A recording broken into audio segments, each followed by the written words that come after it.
Hello बच्चों, welcome to परित्राण classes. पिछले class में हम लोगों ने क्या देखा था? क्वेश्चन देखे थे, इमेजिनरी नंबर से रिलेटेड क्वेश्चन कुछ देखा था। तो आज हम लोग क्या करेंगे? आज हम लोग कॉम्प्लेक्स नंबर पढ़ेंगे और अलजेब्रा ऑफ कॉम्प्लेक्स नंबर को कंटिन्यू करेंगे। उसमें हम क्या क्या पढ़ेंगे? इक्वालिटी ऑफ कॉम्प्लेक्स नंबर पढ़ेंगे, एडिशन ऑफ कॉम्प्लेक्स नंबर पढ़ेंगे, सब्ट्रैक्शन ऑफ कॉम्प्लेक्स नंबर पढ़ेंगे, मल्टीप्लिकेशन ऑफ कॉम्प्लेक्स नंबर पढ़ेंगे। ठीक है, तो चलिए अब स्टार्ट करते हैं complex number.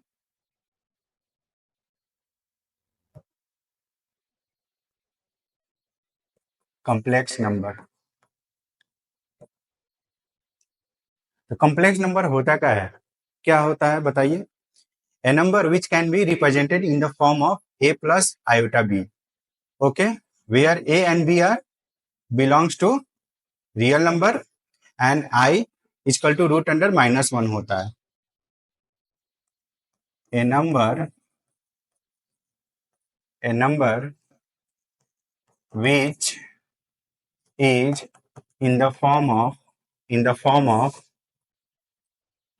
In the form of a plus iota b is called complex number. Complex number, okay, where a and b belongs to R and iota is equal to root under -1। Okay, ठीक है। तो यहाँ पे अगर हम एक example लेते हैं, z equal to a plus iota b, ये क्या है? एक कॉम्प्लेक्स नंबर है। इसको हम ऑर्डर पेयर के फॉर्म में भी लिख सकते हैं। इस ऑर्डर पेयर में जो पहला एलिमेंट है वो रियल पार्ट ऑफ z को रिप्रेजेंट करता है, और सेकेंड एलिमेंट किसको रिप्रेजेंट करता है? सेकेंड एलिमेंट रिप्रेजेंट करता है इमेजिनरी पार्ट ऑफ जेड को। ओके, चलिए अब आगे बढ़ते हैं, कुछ एग्जांपल देखते हैं कॉम्प्लेक्स नंबर का। Z equal to 2, z equal to √2 root under -3, z equal to 2 iota, z equal to root under -1। आपको इस जितने भी कॉम्प्लेक्स ये क्वेश्चन दिए गए हैं, इसको स्टैंडर्ड फॉर्म में लिखना और इसका रियल पार्ट बताना है और इसका इमेजिनरी पार्ट बताना है। 1 मिनट का टाइम है आपके पास, चलिए। ओके, आप लोगों ने ये ट्राई किया। तो ये पहला क्या है, इसमें वन नहीं रियल पार्ट है, लेकिन स्टैंडर्ड फॉर्मेट में लिखे हैं इसको, तो 2 प्लस हम 0 आयोटा लिख सकते हैं। ओके, इसका रियल पार्ट ऑफ जेड क्या है? 2 है। इमेजिनरी पार्ट ऑफ जेड क्या है? यहाँ पे 0 है। ओके, सेकेंड क्वेश्चन में अगर देखें हम, तो ये √2 है, और इसको क्या लिख सकते हैं? आयोटा √3 लिख सकते हैं। ठीक है, यहाँ पे रियल पार्ट ऑफ जेड क्या है बताइए? √2 होगा, और इमेजिनरी पार्ट ऑफ जेड क्या होगा? √3 होगा। यहाँ पे अगर हम ध्यान से देखें तो यहाँ पे रियल पार्ट क्या है? 0 है, तो हम इसको क्या लिख सकते हैं? 0 प्लस 2 आयोटा। यहाँ पे रियल पार्ट ऑफ जेड क्या है? 0 है। इमेजिनरी पार्ट ऑफ जेड क्या होगा? 2 होगा। इस क्वेश्चन में लास्ट लास्ट में क्या है? Root under -1। यहाँ पे 0 प्लस आयोटा होगा, इसका रियल पार्ट 0 है अगेन, और इसका इमेजिनरी पार्ट क्या होगा? 1 होगा। ओके, आगे हम देखते हैं, कोई कॉम्प्लेक्स नंबर गिवन है a प्लस आयोटा b, तो यहाँ 3 कंडीशन बनते हैं। पहला कंडीशन, जब रियल पार्ट 0 हो या रियल पार्ट ऑफ जेड 0 हो, तो ये क्या हो जाएगा बताइए? प्योरली क्या हो जाएगा? इमेजिनरी हो जाएगा। जेड क्या हो जाएगा? जेड इज प्योरली इमेजिनरी हो जाएगा।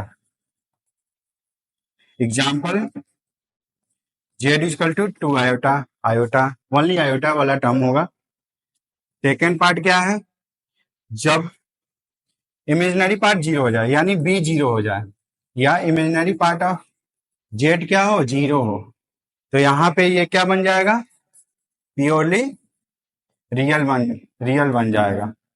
एग्जाम्पल, जेड इक्वल टू 2, जितने भी रियल नंबर होते हैं, जितने भी नंबर होते हैं, रियल नंबर हो गया, नेचुरल नंबर हो गया, होल नंबर हो गया, ये सब क्या होते हैं, कॉम्प्लेक्स नंबर को शो करते हैं जिसमें इमेजिनरी पार्ट क्या होता है, जीरो होता है। ओके, थर्ड क्या होगा, दोनों जीरो हो जाए, ए और बी दोनों जीरो हो, तो इसमें क्या होता है, प्योरली इमेजिनरी, इमेजिनरी होता है, एंड प्योरली रियल होता है, प्योरली रियल।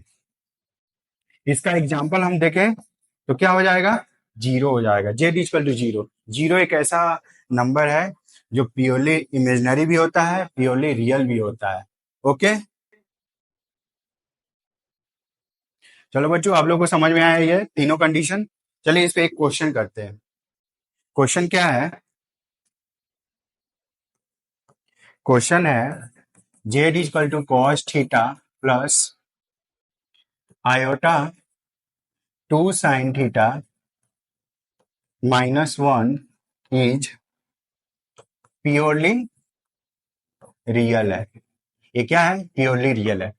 तो आपको तीनों कंडीशन बताए हैं, वहां पे प्योरली रियल का कंडीशन क्या होता है, इसको प्योरली रियल होने के लिए इसका इमेजिनरी पार्ट क्या होना चाहिए, जीरो होना चाहिए। तो हम क्या करेंगे, two sine theta minus one equal to zero, क्योंकि ये इमेजिनरी पार्ट है, इसको जीरो से इक्वेट करेंगे।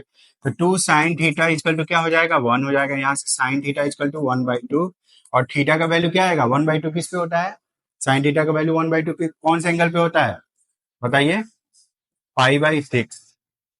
ठीक है, तो अब इसका जनरल सोल्यूशन क्या होगा, इसका जनरल सोल्यूशन क्या होगा, n pi plus one minus one के power n pi by six. Okay, ठीक है। अब चलिए हम आगे देखते हैं, geometrical representation of complex number. Geometrical representation of complex number. तो कॉम्प्लेक्स नंबर को जैसे 2D सिस्टम में हम लोग एक्स और वाई कोऑर्डिनेट पढ़ते थे, तो यहाँ पे क्या होता है, एक्स और वाई कोऑर्डिनेट होता है, लेकिन यहाँ पे एक्स कोऑर्डिनेट किसको रिप्रेजेंट करता है, रियल एक्सिस को, वाई कोऑर्डिनेट किसको रिप्रेजेंट करता है, इमेजिनरी एक्सिस को। यहाँ पे एक्स कोऑर्डिनेट किसको रिप्रेजेंट कर रहा है, रियल एक्सिस को, ठीक है। और यहाँ पे वाई कोऑर्डिनेट किसको रिप्रेजेंट कर रहा है, इमेजिनरी एक्सिस को, ठीक है। ओके, और इस प्लेन का नाम क्या क्या नाम दिया गया है, Argand plane, Argand plane. Same 2D जैसा सिस्टम यहाँ पे है। यहाँ पे एक पॉइंट है पी जो एक्स और वाई है, इसको हम ओरिजिन से मिलाते हैं, तो ये हमारा जो लेंथ है ये मॉडजेट को रिप्रेजेंट करता है। और इस ऑर्डर पेयर में जो पहला एलिमेंट है वो किसको रिप्रेजेंट कर रहा है, रियल पार्ट ऑफ जेड को रिप्रेजेंट कर रहा है। अगर हम इसको कॉम्प्लेक्स नंबर के फॉर्मेट में लिखें, एक्स प्लस आयोटा वाई हो जाएगा, तो यहाँ पे रियल पार्ट ऑफ फर्स्ट जो एक्स है, यहाँ पे ऑर्डर पेयर का पहला एलिमेंट है, real part of z equal to x हो जाएगा, यानी ये रियल पार्ट को रिप्रेजेंट करेगा। सेकेंड एलिमेंट किसको रिप्रेजेंट करता है, इमेजिनरी पार्ट ऑफ जेड को रिप्रेजेंट करता है। तो अगर हम ध्यान से देखें यहाँ पे, इसको ओरिजिन से इस पॉइंट को मिला दिए, तो यहाँ पे ये जो लेंथ है मॉडजेट को रिप्रेजेंट कर रहा है, जो आगे हम मॉडुलस में पढ़ेंगे, और एक वेक्टर की तरह भी बिहेव करता है कॉम्प्लेक्स नंबर, इसको जेड वेक्टर से भी रिप्रेजेंट कर सकते हैं। ओके, चलिए इस पे एक क्वेश्चन किया जाए, एक क्वेश्चन करते हैं।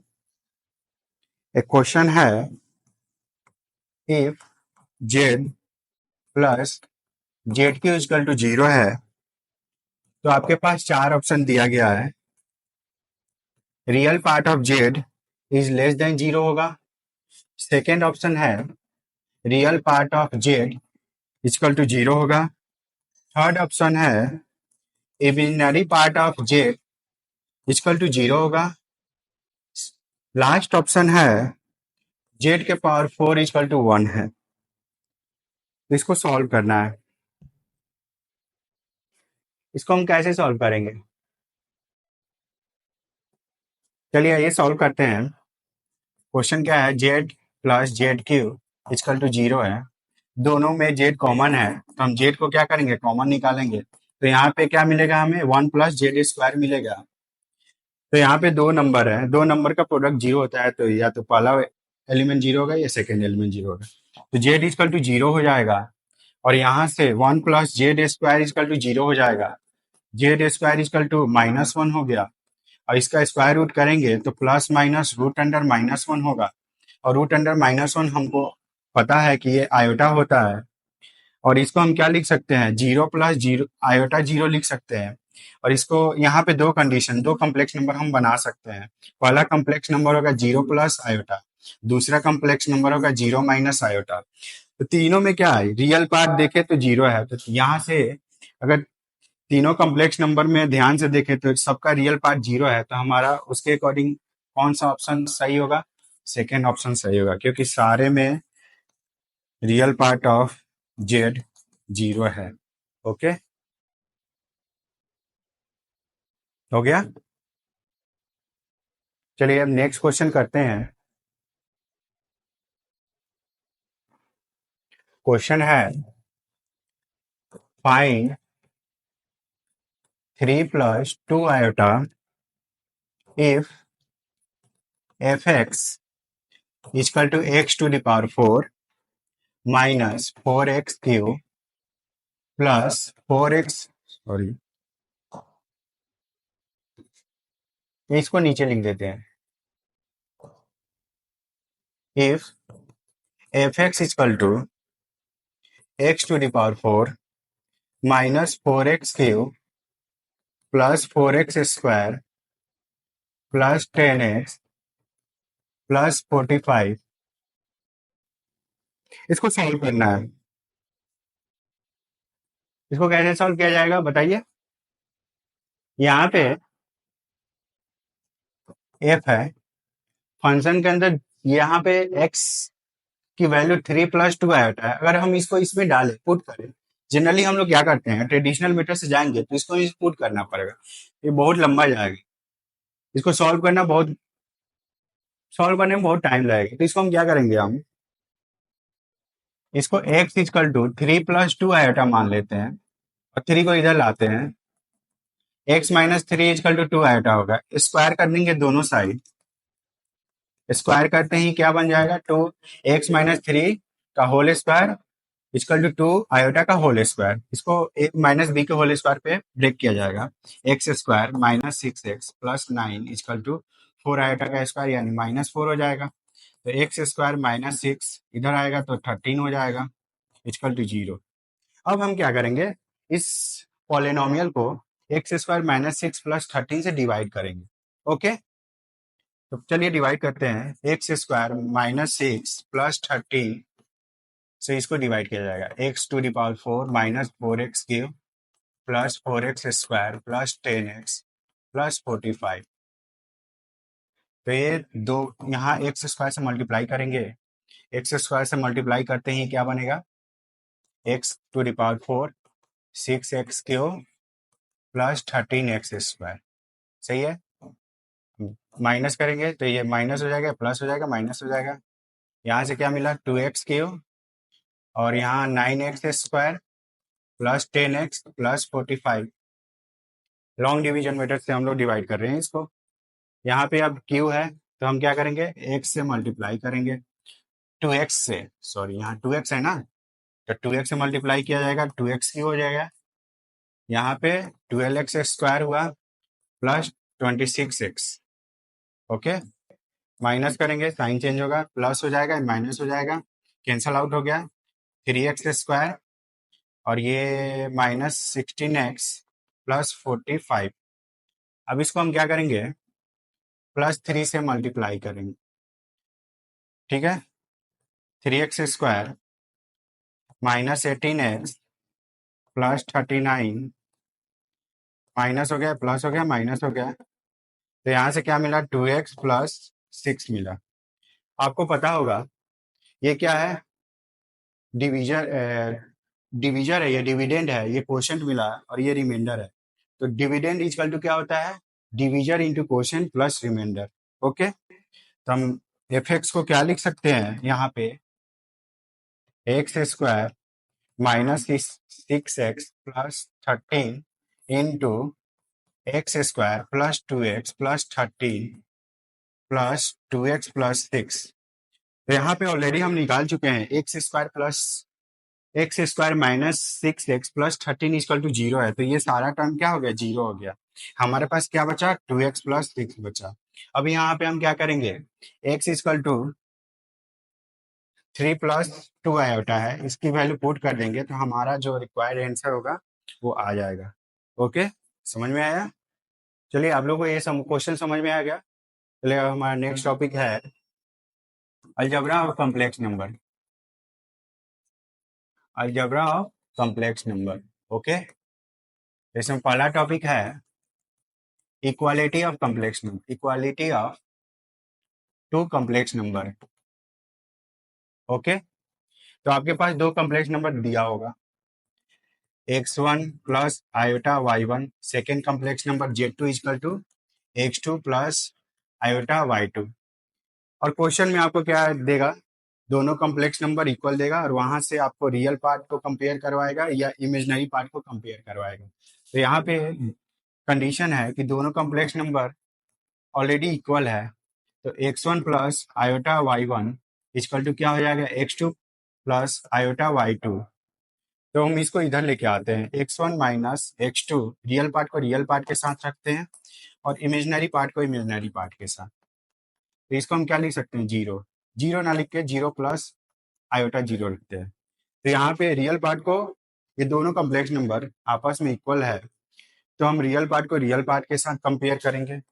x1 minus x2 equal to 0 हो जाएगा और यहाँ से y1 minus y2 equal to 0 हो जाएगा। तो यहाँ से हमें क्या मिला, x1 इक्वल टू x2 मिला और यहाँ से y1 इक्वल टू y2 मिला।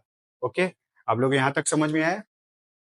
अगर ध्यान से देखें तो real part of z1 equal to क्या है, रियल पार्ट ऑफ z2 होगा और यहाँ से imaginary part of z1 equal to क्या हो जाएगा, इमेजिनरी पार्ट ऑफ z2 हो जाएगा। ओके, समझ में आया? चलिए, हाँ, और सबसे इम्पोर्टेंट बात, रिमार्क के अंदर आप लोग लिख सकते हैं, in complex number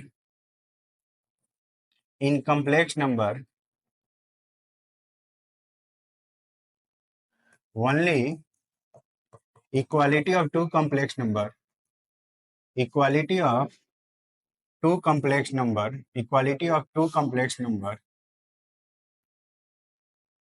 in complex number only equality of two complex number is possible. यानी दो कॉम्प्लेक्स नंबर को हम इक्वल कर सकते हैं। यहाँ पे इनइक्वालिटी की बात नहीं होती है कॉम्प्लेक्स नंबर में, जैसे वेक्टर में हम इनइक्वालिटी की बात नहीं करते, वैसे सेम चीज यहाँ पे भी होता है। But inequality inequality of two complex number, two complex number is not possible, not possible. Example, 2 plus 3 iota is greater than है 1 माइनस 3 आयोटा। ये क्या है, मीनिंगलेस है, नॉट पॉसिबल। जैसे हम दो भाग वेक्टर को हम क्या कर कंपेयर नहीं कर सकते हैं, जैसे एक वेलोसिटी वेक्टर है और एक एक्सेलरेशन वेक्टर है, उन दोनों को आपस में हम कंपेयर नहीं कर सकते, उनके मैग्नीट्यूड को हम कंपेयर कर सकते हैं। ओके, चलिए, अब अगला टॉपिक है addition of two complex number, addition of two complex number, shortcut में लिखा गया है, ठीक है, सीएन मीन्स कॉम्प्लेक्स नंबर। दो कॉम्प्लेक्स नंबर आपके पास गिवन हो रहा है, a1 plus iota b1, second complex number है a2 प्लस आयोटा b2। इन दोनों को आपस में ऐड करना है, z1 प्लस z2 इसका तो क्या हो जाएगा, रियल पार्ट के साथ ऐड होगा और इमेजनरी पार्ट के साथ ऐड होगा। हम इसको क्या लिख सकते हैं, z1 plus z2 equal to real part of z1 plus real part of z2 plus iota times real part of sorry imaginary part of z1 plus z2। Okay, समझ में आया?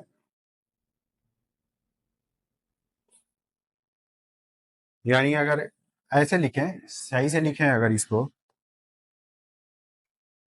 तो real part of z1 plus z2, सिर्फ real part को add करना है, तो real part of z1 plus real part of z2 लिखेंगे, और इमेजिनरी पार्ट को ऐड करना है। Imaginary part of z1 plus z2 क्या हो जाएगा?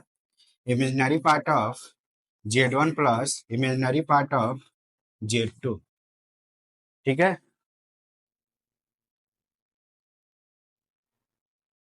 चलिए अब हम सब्ट्रैक्शन देखते हैं।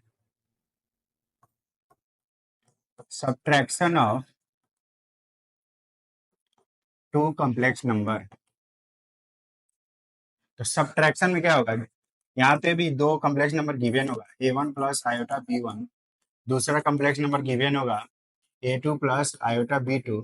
इन दोनों का सब्ट्रैक्शन निकालना है, z1 minus z2, a1 plus iota b1 minus क्या होगा a2 प्लस आयोटा b2।